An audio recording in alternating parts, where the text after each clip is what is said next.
우리는 삶을 살아가다 보면 여러 가지 예기치 못한 계획대로 되지 않는 그런 상황과 일들을 많이 만납니다. 한마디로 인생을 살다가 보면 내가 생각지 않은 복병들을 만나게 되죠. 그런데 이런 복병들로 인해서 우리는 삶의 문들이 닫힌다는 것을 우리가 알게 됩니다. 때로는 취업의 문도 닫히고 결혼의 문도 닫히고 신학의 문도 닫히고 전도의 문도 닫히고 사업의 문도 닫히고 여러 일들이 닫혀버린 답답한 상황들을 만나는 그러한 때를 경험합니다. 그런데 그때 우리는 자칫 잘못 생각하면 내가 믿음이 없어서 그런가? 기도하지 않아서 그런가? 이런 생각을 많이 하게 되죠. 내가 믿음이 없어서 기도하지 않아서 난 뭘 잘못했나? 왜 이런 일이 나한테 일어날까? 이런 생각들을 의외로 많이 하게 됩니다. 그러나 우리의 삶에 닫힌 문들이 있을 때에 모든 것이 우리가 믿음이 없어서 기도하지 않아서 하나님의 뜻을 잘 발견하지 않아서 그렇게 되는 것만은 아닙니다. 왜냐하면 사도 바울은 믿음이 좋은 사람입니다. 사도 바울은 하나님에 대한 믿음과 신뢰가 있는 사람입니다. 하나님의 뜻을 잘 깨닫고 순종하려고 하는 사람입니다. 그런데 사도 바울의 삶에 닫힌 문을 만나게 됩니다. 오늘 성경 본문에도 나타난 말씀을 보니까 부르기아와 갈라디아를 다녀가서 그들이 무시아 앞에 이르렀다. 비두니아로 가려고 애를 썼는데 예수의 영이 허락지 않아서 마침내는 드로아로 내려갔다. 오늘 성경 6절, 7절에 나타난 말씀을 보면 그렇게 말씀합니다. 지금 사도 바울이 가려고 하고 있는 것을 성경은 무엇라고 이야기하느냐? 그가 가고자 하는 것은 비두니아로 가려고 애를 썼다. 그런데 비두니아로 가는 길을 허락지 아니하셔서 결국에는 드로아로 내려갔다. 그렇게 말씀하죠. 비두니아는 그때 당시에 아시아에서 굉장히 부유한 도시입니다. 사도 바울은 아마 부유한 도시, 사람이 많이 모이는 도시인 비두니아에 가서 복음을 전하려고 하던 마음이 있었던 것 같습니다. 사도 바울의 전도의 특징 가운데 하나가 뭐냐면 도시 중심의 전도라는 거죠. 때로는 어떤 사람은 시골로 전혀 시골 사람이 많이 거하지 않는 복음을 전혀 들어보지 못한 그런 곳에 가서 복음을 전할 수도 있습니다. 그런데 사도 바울은 도시 중심의 전도자입니다. 복음을 듣지 못한 사람은 그때 당시에 어느 곳에나 많이 있었는데 시골이나 도시나 그런데 그는 도시로 가서 복음을 주로 전했는데 그 도시가 비두니아라는 것이에요. 그런데 오히려 비두니아로 가는 길이 열리지 않고 드로아, 아주 가난하고 가난한 그러한 곳이에요. 그런데 하나님께서 그를 가난하고 가난한 곳으로 인도를 하셨어요. 내 생각과는 전혀 다른 상황이 벌어지고 만 거죠. 나는 사람이 좀 더 많은 곳에 가서 더 많이 복음을 전하고 싶은데 그러한 상황을 만나지 않은 거죠. 특히 우리가 사도 바울을 생각하게 되는 것은 바울은 직업이 뭡니까? 천막 짓는 업을 가지고 있는 사람입니다. 내가 천막 짓는 업을 가지고 있으면 내가 어디 가서 일을 해야 스스로 벌어서 먹고 전도를 하겠습니까? 그건 도시거든요. 그런데 그런 도시가 아니라 사람이 많이 살지 않는 가난한 곳으로 내몰리는 상황에서 바울의 마음 가운데 어떤 생각이 들었겠습니까? 왜 이런 일이 일어나지? 왜 비두니아로 가지 않고? 왜 내가 드로아로 내려가야 되는 거지? 이런 일이죠. 닫힌 상황을 만난 거죠. 그것뿐만 아니라 그가 빌립보에 갔을 때는 어떻습니까? 빌립보에 가서 자주장사 루디아를 만나서 그 집을 교회로 삼고 그곳에서 복음을 전하기 시작합니다. 그러면서 그는 여기가 제대로 된 복음을 전하는 곳인가 보다라고 생각을 했겠죠. 그런데 이건 또 웬일입니까? 복병을 또 만납니다. 귀신 들린 여자를 만나서 그 여자를 고쳐주었는데 이 귀신 들린 여자를 고쳐주었다는 죄목 때문에 이 귀신 들린 사람의 주인이 그를 고발해서 그만 감옥에 갇히고 만 겁니다. 그러니 이런 상황들을 만날 때에 바울의 심정은 어땠을까? 뭘 잘못한 거지? 내가 하나님 앞에 그렇게 열심히 기도했는데 난 분명히 환상을 보고 그리고 마게도니아에서 와서 우리를 도우라 하는 말씀을 듣고 내가 이 마게도니아에 와서 첫 성인 이 빌립보에서 이제 복음 사역이 시작된다고 생각했는데 하나님 왜 나를 감옥에 가두시는 거지?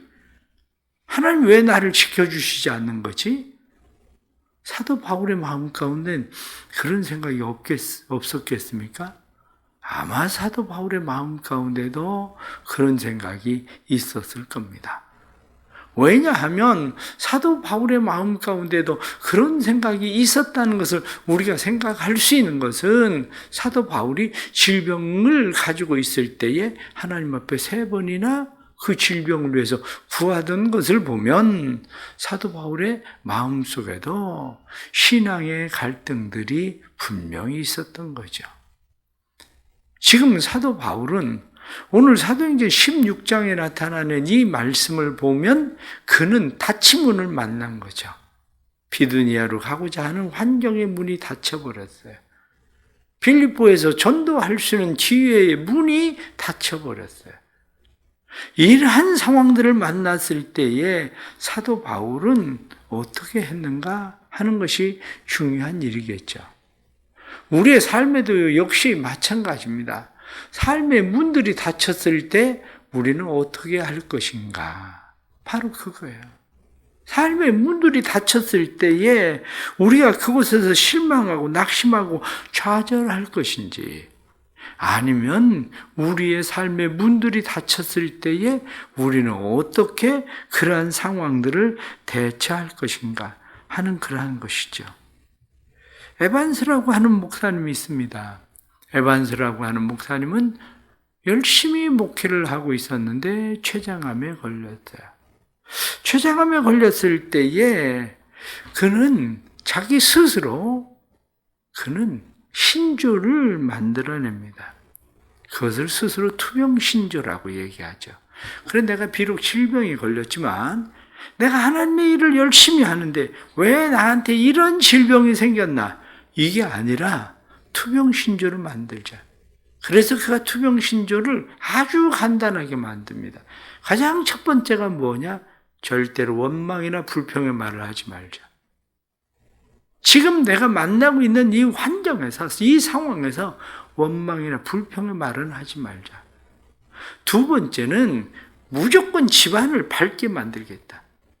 내가 질병을 앓고 있다고 해서 우리의 집이 어두운 분위기를 만드는 것이 아니라 우리의 집안을 밝은 분위기로 만들어 가겠다. 그렇게 나는 우리 집의 분위기를 이끌어 가겠다. 세 번째는 지금까지 베풀어 주신 은혜에 감사하겠다. 지금까지 베풀어 주신 하나님의 은혜가 내게 얼마나 컸었는지 그것을 생각하며 지금까지 베풀어 주신 은혜에 감사하자. 네 번째 생각한 것이 이 질병을 유익한 것으로 바꾸겠다. 사람들이 왜 목사가 병에 걸려? 이렇게 이야기하고 목사님이 믿음이 없나? 목사님이 무슨 죄를 지었나? 이렇게 사람들이 생각하고 때로는 어떤 눈으로 사람들이 나를 바라보든지 나는 이 질병을 하나님을 위해서 유익한 것으로 바꾸겠다. 이것이 에반스 목사가 투병신조로 만든 4가지 아주 간단한 것들입니다. 우리의 삶에도 역시 마찬가지입니다. 오늘 사도 바울을 통해서 우리가 배워야 될 분명한 몇 가지가 있는 거죠. 그 중에 하나가 뭐냐? 첫 번째는 주어진 환경에, 우리의 주어진 환경이 어떠하든지 간에 주어진 환경에서 최선을 다하자. 그거예요. 낙심과 절망과 실망과 좌절, 이것은 최선을 다하는 삶의 태도가 아닙니다. 낙심과 절망과 실망과 좌절이 우리의 삶의 최선이 아니라 그것은 오히려 주어진 삶의 최악이라는 것을 알아야 됩니다. 내게 지금 주어진 이 상황에서 내가 해야 될 최선이 무엇인가? 주어진 상황에서 최선을 다하자. 바로 그거예요. 주어진 상황에서 최선을 다할 수 있는 힘을 주고 있는 것이 뭐냐? 그것은 낙심과 절망과 실망과 좌절이 아니라 감사해요. 감사하는 거. 감사하다. 그래서 감사에 대해서 이야기할 때 그렇게 이야기합니다. 감사는 평범한 감사를 배워야 한다. 평범한 감사가 뭐냐? 이렇게 이야기할 때에 글을 보니까 나오는 것이, 평범한 감사는 아침에 일어날 수 있는 거, 내가 침대에서 일어날 수 있는 것만 해도 내가 눈을 뜨고 일어설 수 있는 것이 하루 시작의 감사다. 그리고 아침에 비치는 태양빛이나 파란 하늘, 때로는 내리는 비를 보면서도 우리는 하나님 앞에 우리는 삶 속에 감사할 수 있다.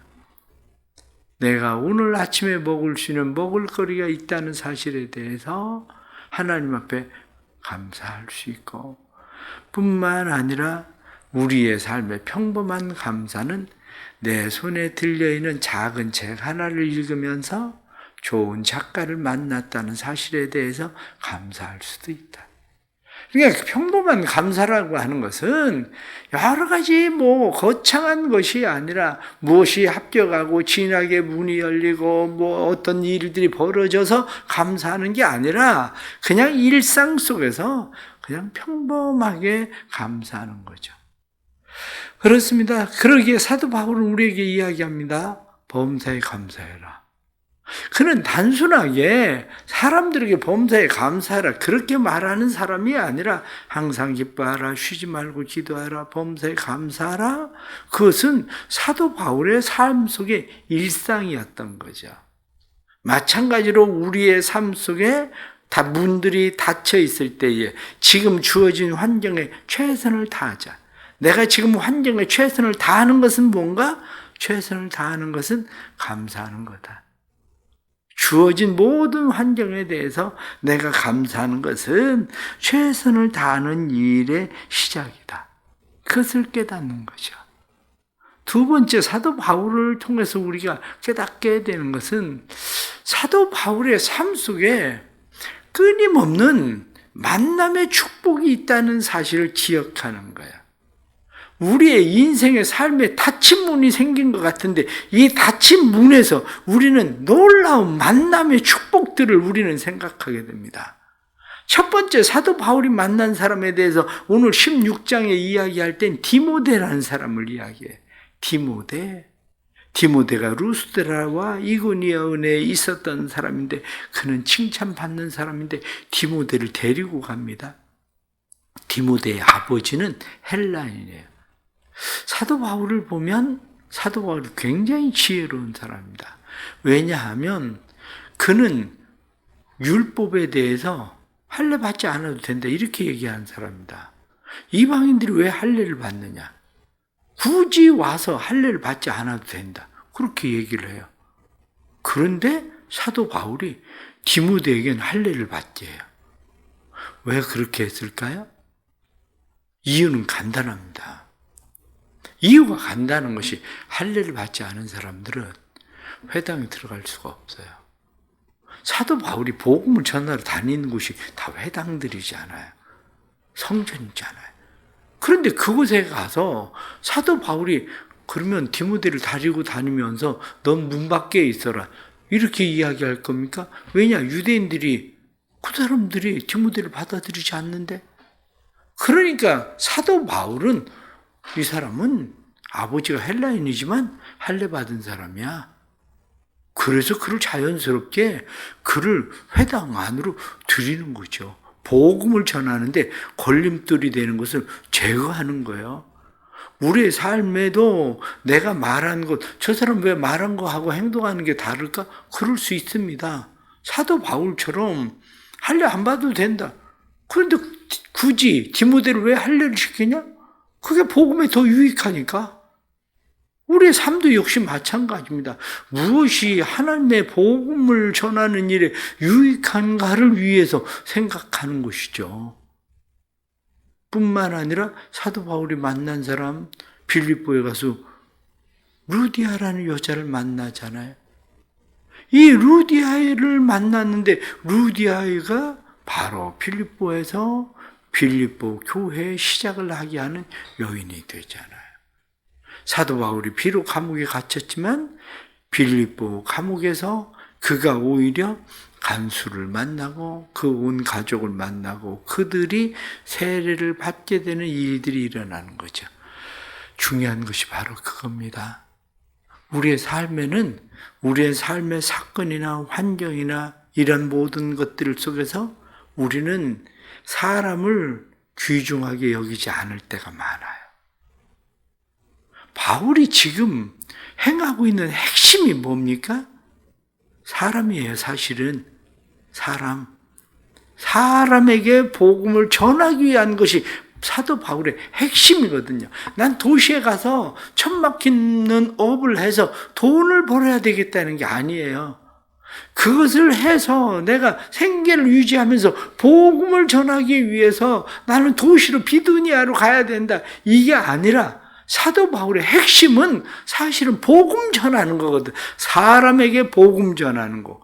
그런데 사도 바울은 디모데를 만나고 루디아를 만나고 감옥의 간수를 만나고 그들의 가족들에게 세례를 주고 이 모든 것들을 오늘 성경 본문에 나타난 말씀 보면 5절 말씀에 이에 여러 교회가 믿음이 더 굳건해지고 수가 날마다 늘어가니라. 성경에 나타나는 말씀을 보니까 그 뒤에 나타난 말씀들을 보면 사도 바울에게 사람들이 와서 이 사람이 로마 사람이구나 그것을 깨닫고 그들에게 와서 감옥에서 이제 나가 주십시오.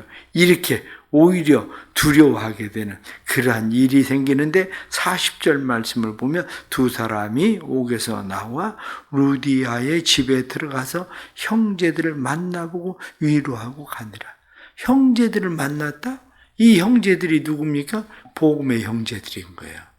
이곳에서 복음을 전해서 복음을 만난 사람들, 복음의 형제들을 만났다. 그런 이야기예요. 그렇습니다. 우리는 내 삶의 상황과 환경들 속에서 사람을 소중하게 여기십시오. 문들이 닫혀 있다고 그래서 사람들이 관계가 모든 사람들이 닫힌 거 아닙니다. 그 속에서 때로는 내가 질병을 앓기 때문에 좋은 의사를 만나기도 하고요. 때로는 내가 사업이 힘들고 어렵기 때문에 내 사업을 돕는 사람을 만나기도 하고요. 그런 거죠. 우리의 삶 속에 이러한 은혜가 있길 바랍니다. 마지막 하나는 하나님에 대한 신뢰를 버리지 마라. 하나님에 대한 신뢰를 버리지 말고 기도하는 일과 예배하는 일을 지속하라. 그거야. 힘들고 어려울 때 사람들이 쉽게 포기하는 것이 기도하는 것을 포기하고 예배하는 것을 포기합니다.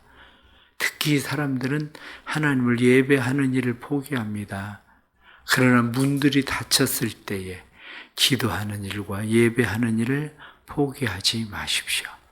왜냐? 그것이 나는 여전히 하나님을 신뢰하고 있습니다라는 표시예요. 내가 하나님을 신뢰하고 있다는 표시를 다른 사람들에게 어떻게 드러냅니까? 그게 바로 기도하는 일이고 그게 바로 예배하는 일이죠. 사람들이 힘들어서 어떻게 해요? 이렇게 이야기하면 괜찮아요. 기도하고 있어요. 기도하고 있어요. 나 여전히 하나님 신뢰하고 있어요. 그 얘기거든요. 누가 힘들어서 어떻게 이렇게 이야기할 때 아이고 인생이 죽을 맛이에요? 그게 아니라 기도하고 있어요. 난 여전히 하나님 신뢰하고 있어요. 그거거든요. 하나님을 신뢰함을 포기하지 않고 믿음으로 늘 자신을 세워가는 예배자들이 될 수 있기를 축복합니다. 기도하겠습니다. 힘들고 어려운 상황들을 만납니다. 그러나 우리의 삶의 모든 문을 여시는 분은 하나님이신 것을 믿습니다. 닫힌 문이 무엇이든지 상관없는 것은 하나님은 마스터키를 가지고 계신 분, 어떤 문도 여시는 분이신 것을 알기 때문입니다. 때로는 우리의 삶에 내가 계획하고 원하던 대로 되지 않는 일들을 만나서 답답해하고 낙심하고 절망할 수 있지만 그런 가운데서 오히려 감사할 수 있도록 우리를 도와주옵소서. 감사하고 하나님을 신뢰함으로 기도하며 예배하는 사람들이 되도록 우리를 도와주옵소서. 사랑하는 성도들을 위하여 기도합니다. 힘들고 어려운 상황들을 만난 성도들을 위하여 기도합니다. 내가 믿음이 없어서 그런가? 기도하지 않아서 그런가? 내가 죄가 많아서 그런가? 왜 이런 일들이 내게 일어나나 생각하는 것이 아니라 우리의 삶의 닫힌 문을 여시는 분, 하나님을 만날 수 있는 기회인 것을 깨닫게 해주시고 닫힌 문을 여시는 하나님을 만나는 은혜가 임하도록 도와주옵소서. 기도하기와 예배하기를 포기하지 않게 해주시고 기도하기와 예배하는 일을 지속할 때 나는 여전히 하나님을 신뢰하고 있습니다. 고백하는 신뢰가 고백이 믿음이 되도록 도와주옵소서. 오늘 하루를 살아갈 성도들에게 은혜 주셔서 주시는 힘과 은혜와 능력으로 세상을 이길 수 있도록 축복해 주옵소서. 예수 그리스도의 이름 받들어 간절히 기도드리옵나이다. 아멘.